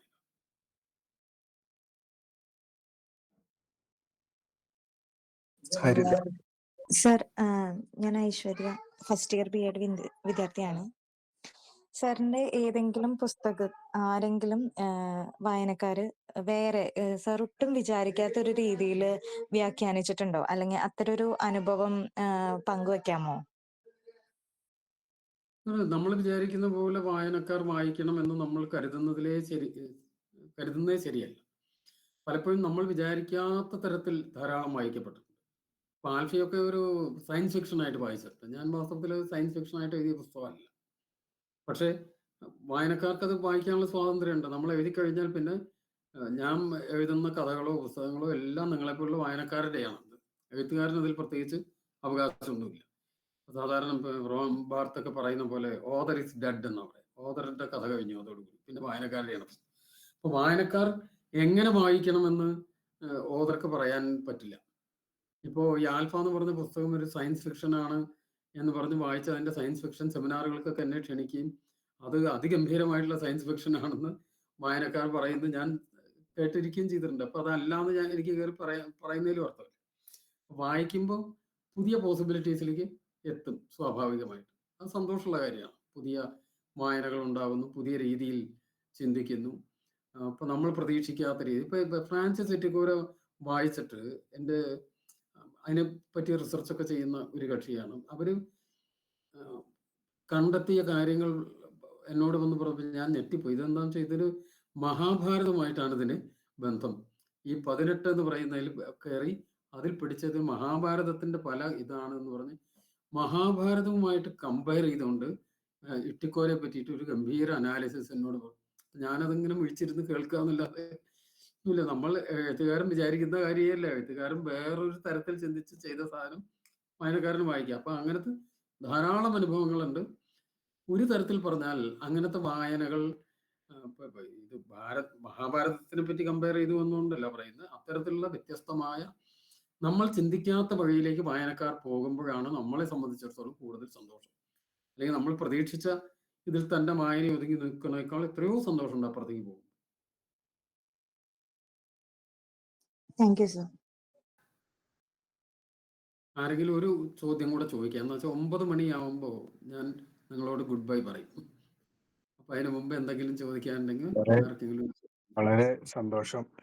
കഴിഞ്ഞ ദിവസം സാർവദേശീയ സാഹിത്യോത്സവത്തിൽ ഒരു സെഷൻ ഉണ്ടായിരുന്നല്ലോ, തീവണ്ടി സാഹിത്യം കേരളം. അതിനോട് ചേർന്നുള്ള ഒരു ചോദ്യമാണ്.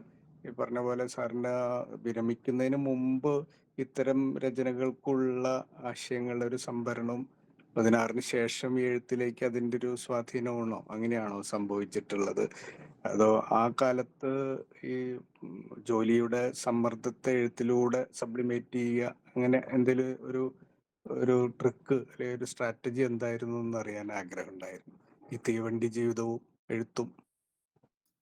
തീവണ്ടി ജീവിതം അത്ര എഴുത്തിന് കംഫർട്ടബിൾ ആയിട്ടുള്ള ഒരു ജീവിതമല്ല. ഒരുപാട് സമ്മർദ്ദങ്ങൾക്കുള്ളിലാണ് ഒരു റെയിൽവേ ജീവനക്കാരൻ ജോലി ചെയ്യുന്നത്. മറ്റു പല ജോലി ചെയ്യുന്നവരെ പോലെ ഒരു സന്ധ്യ അല്ലെങ്കിൽ ഒരു വൈകുന്നേരം ഇതൊന്നും റെയിൽവേക്കാർക്ക് അത്ര എളുപ്പത്തിൽ കിട്ടുന്ന കാര്യമല്ല. ഞങ്ങളെ സംബന്ധിച്ച് ഒരു നൈറ്റ് ഡ്യൂട്ടിക്ക് മുമ്പെയുള്ള തയ്യാറെടുപ്പ് ആയിട്ട് കിടന്നുറങ്ങിയതിന് ശേഷം രാത്രി ഡ്യൂട്ടിക്ക് പോകും. അല്ലെങ്കിൽ നൈറ്റ് ഡ്യൂട്ടി കഴിഞ്ഞ് വന്നാൽ അതിൻ്റെ ക്ഷീണം. അപ്പം അങ്ങനെ ആഴ്ചയിൽ 2 നൈറ്റ് ഡ്യൂട്ടിയും അതിനോട് അനുബന്ധമായിട്ട് ഒരു 4 ദിവസം വേറെയും കഴിഞ്ഞിട്ടുണ്ടെങ്കിൽ 6 ദിവസം പോയി. പിന്നെ ആകെ ബാക്കി കിട്ടുന്ന ഒരു ദിവസമായിരിക്കും. നേരെ മറിച്ച് ഒരു അധ്യാപകനോ മറ്റേതെങ്കിലും ജോലി ചെയ്യുന്നവരെ സംബന്ധിച്ച് ആ ജോലി കഴിഞ്ഞ് വന്ന്, നിങ്ങൾക്ക് ജോലി ഇല്ല എന്നുള്ള തരത്തില്ല ഞാൻ പറയാം, തെറ്റിദ്ധരിക്കരുത്, അത് കഴിഞ്ഞ് ഒരു വൈകുന്നേരങ്ങളിലേക്ക് വരുമ്പോൾ നമുക്ക് കുറച്ചും കൂടെ ക്രിയേറ്റീവായിട്ട് സമാധാനമായിട്ട് ചെയ്യാൻ പറ്റും. ഇപ്പം റെയിൽവേയിൽ അത്തരം സൗകര്യങ്ങൾ. പക്ഷേ എൻ്റെ പ്രധാനപ്പെട്ട 3 കൃതികൾ എഴുതിയിട്ടുള്ളത് റെയിൽവേ സർവീസിലിരുന്നാണ്. ആൽഫയും ഫ്രാൻസിസ് ചിറ്റിക്കോരെയും സുഗന്ധി എന്ന ആണ്ടാൾ ദേവനായകിയും ഞാൻ സർവീസിലിരുന്ന് ചെയ്തിട്ടുള്ള വർക്കാണ്. ഈ പച്ചാമഞ്ഞ ചുവപ്പിന് വേണ്ടിയുള്ള കുറേ തയ്യാറെടുപ്പുകളും ചെറിയ കുറിപ്പുകളും ഒക്കെ സർവീസിലിരിക്കുമ്പോൾ ചെയ്തിട്ടുണ്ട്. നോവൽ വന്നതിന് ശേഷമാണ് ചെയ്യുന്നത്. റെയിൽവേ സർവീസ് എന്നെ എൻ്റെ എഴുത്തിനെ ഒരുപാട് സഹായിച്ചിട്ടുണ്ട്. ഞാൻ നേരത്തെ ഒരു ചോദ്യത്തിന് ഉത്തരമായിട്ട് പറഞ്ഞ കാര്യങ്ങളാണ്. നമുക്ക് പലതരത്തിലുള്ള അനുഭവങ്ങളുടെയും യാത്രകൾ ഇല്ലെങ്കിൽ ഞാൻ ഇത്രയൊന്നും യാത്ര ചെയ്തിട്ടുണ്ടാവില്ല എന്ന് പറഞ്ഞാൽ ഇന്ത്യയെ അറിഞ്ഞിട്ടുണ്ടാവില്ല. ഞാൻ റെയിൽവേ ചേർന്ന് ആദ്യ 6 മാസം കഴിഞ്ഞപ്പോൾ തന്നെ ഫസ്റ്റ് നമുക്കൊരു ഫ്രീ പാസ് എടുക്കാനുള്ള ഒരു എലിജിബിലിറ്റി വന്ന ഉടനെ ഒരു പാസ് എടുത്ത് 15 ദിവസം ലീവ് കൊടുത്ത് ഒരു ലക്ഷ്യമില്ലാണ്ട് ഇന്ത്യ കാണാൻ ഇറങ്ങിപ്പോയി 15 ദിവസം കഴിഞ്ഞ് തിരിച്ചു വന്ന ആളാണ്. റിസർവേഷൻ ഒന്നും ചെയ്യാണ്ട് നമുക്ക് ഒരു ട്രെയിനിൽ കയറുന്നു, കുറച്ച് ദൂരം പോകുന്നു, എന്നിറങ്ങി മറ്റൊരു ട്രെയിനിൽ കയറുന്നു. ചെറിയൊരു ബാഗ് വന്നു, വളരെ ചെറുപ്പമാണ്. എനിക്ക് 20 വയസ്സ് ഏതാനും മാസം ഉള്ളപ്പോൾ റെയിൽവേ സർവീസിലേക്ക് കയറാനുള്ള ഒരു ഭാഗ്യം ഉണ്ടായി. അപ്പം അങ്ങനെ യാത്ര ചെയ്ത് പലയിടങ്ങളിൽ പോയും കണ്ടും മനുഷ്യരെ മനസ്സിലാക്കാനുള്ള ഒരു സൗകര്യം കിട്ടിയിരുന്നു. പക്ഷെ ഇതെല്ലാം ഇപ്പൊ നേരത്തെ ചോദിച്ച ചോദ്യത്തിന്റെ ഉത്തരം എന്താണെന്ന് വെച്ചാൽ ഇതൊക്കെ നമ്മളുടെ മനസ്സിൽ നമ്മുടെ ഓർമ്മകളിൽ സംഭരിക്കപ്പെടുന്നുണ്ട്. പലരും ചോദിക്കാറുണ്ട് എന്നോട്, ഇറ്റിക്കോര എഴുതാൻ എന്തൊക്കെ റിസർച്ചാണ് നിങ്ങൾ ചെയ്തത്, അല്ലെങ്കിൽ സുഗന്ധിക്ക് ഇതിനായിട്ട് പ്രത്യേകിച്ച് റിസർച്ച് ഒന്നും ചെയ്തിട്ടില്ല എന്നുള്ളതാണ് സത്യം. എന്താണെന്ന് വെച്ചാൽ ഇത് തുടക്കം മുതൽ ഒരു കോളേജ് കാലം മുതലേ തന്നെ പല വിഷയങ്ങളെ പറ്റി വായിക്കാനും വായിക്കുന്നതിനെ പറ്റി എന്തെങ്കിലുമൊക്കെ എഴുതി സൂക്ഷിക്കുകയും ചെയ്യുന്ന ഒരു ശീലമുണ്ടായി. മറ്റിടങ്ങളിൽ നമ്മളുടെ നാട്ടിൽ നിന്ന് പുറത്തുള്ള കാര്യങ്ങളെക്കുറിച്ച് അറിയാൻ താല്പര്യം, പല വ്യത്യസ്തമായ വിഷയങ്ങളിലും താല്പര്യം. അങ്ങനെ നമ്മുടെ വായനയിൽ കൂടി നമ്മുടെ മനസ്സിലേക്കും നമ്മുടെ ഓർമ്മകളിലേക്കും നമ്മൾ എഴുതി സൂക്ഷിച്ചതുമായിട്ടുള്ള കാര്യങ്ങളിൽ നിന്ന് ഈ കഥ പറയാൻ അനുയോജ്യമായിട്ടുള്ള കാര്യങ്ങൾ എടുത്ത് ഉപയോഗിച്ചിട്ടുണ്ടെന്ന്. ചിലപ്പോൾ അതിൻ്റെ കുറച്ചും കൂടെ കൃത്യത വരുത്താൻ വേണ്ടിയിട്ട് മറ്റുള്ള ആളുകളെ കോണ്ടാക്ട് ചെയ്തിട്ടുണ്ടാവാം, അല്ലെങ്കിൽ പുതിയ ടെക്നോളജിയുടെ സാധ്യത ഉപയോഗിച്ച്. ഞാൻ ഈ ലിമ എന്ന് പറഞ്ഞ സ്ഥലമൊക്കെ അത്തരം പുതിയ ഡോക്യുമെൻ്ററി സിനിമകൾ എടുത്ത് അവിടെ ആ സ്ഥലത്തിനെ പറ്റി, ഒരു പാർക്കിനെ പറ്റിയിട്ട് കുറേ പറയുന്നുണ്ട്. ആ പാർക്കിനെ പറ്റിയുള്ള ഡോക്യുമെൻ്ററി ഉണ്ട്, അതെടുത്ത് കണ്ടിട്ടാണ്. അങ്ങനെ പുതിയ ടെക്നോളജിയുടെ സാധ്യതകൾ ഉപയോഗിച്ചത്. പക്ഷെ പാർക്കിനെ പറ്റി വായിക്കുന്നതിനും വളരെ മുമ്പൊരു കാലത്ത്. അപ്പം ഇങ്ങനെയൊക്കെയാണ് അതിൻ്റെ ഒരു പ്രോസസ്സ് നടക്കുന്നത്. നമ്മുടെ ജീവിതകാലം മുഴുവൻ പലതരത്തിൽ നമ്മളിലേക്ക് എത്തിയ പല കാര്യങ്ങളിൽ നിന്ന് പറയുന്ന കഥയ്ക്ക് അല്ലെങ്കിൽ പറയാൻ ശ്രമിക്കുന്ന കഥയ്ക്ക് വേണ്ട കാര്യങ്ങൾ നമ്മൾ അനുയോജ്യമായിട്ടുള്ള എടുത്ത് ഉപയോഗിക്കുന്നു എന്ന് മാത്രമേ.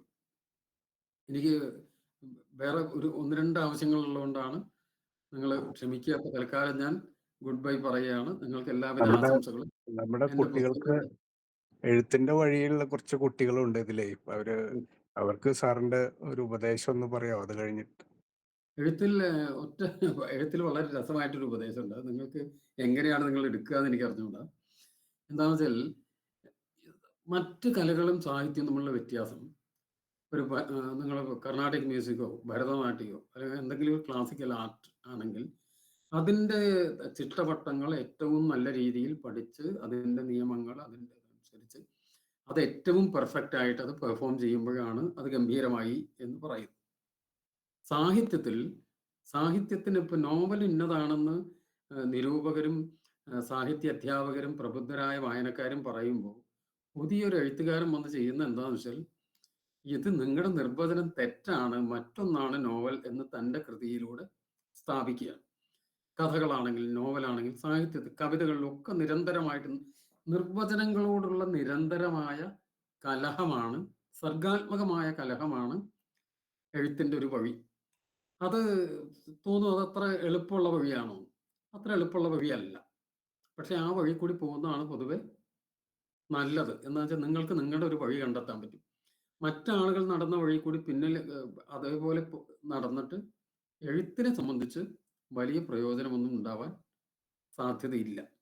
അപ്പം നിങ്ങൾ നിങ്ങളുടേതായിട്ടുള്ള വഴി കണ്ടെത്തുക. നിങ്ങൾക്ക് നല്ല രചനകൾ ചെയ്യാനുള്ള അവസരം ഉണ്ടാകട്ടെ എന്ന് ആശംസിക്കുന്നു. നിങ്ങളുടെ വായനയ്ക്കും എഴുത്തിനും സാഹിത്യത്തിനും സംവാദങ്ങൾക്കും എല്ലാ കാര്യങ്ങൾക്കും എൻ്റെ എല്ലാവിധ ആശംസകളും നേരുന്നു. തൽക്കാലത്തേക്ക് ഗുഡ് ബൈ. നമസ്കാരം.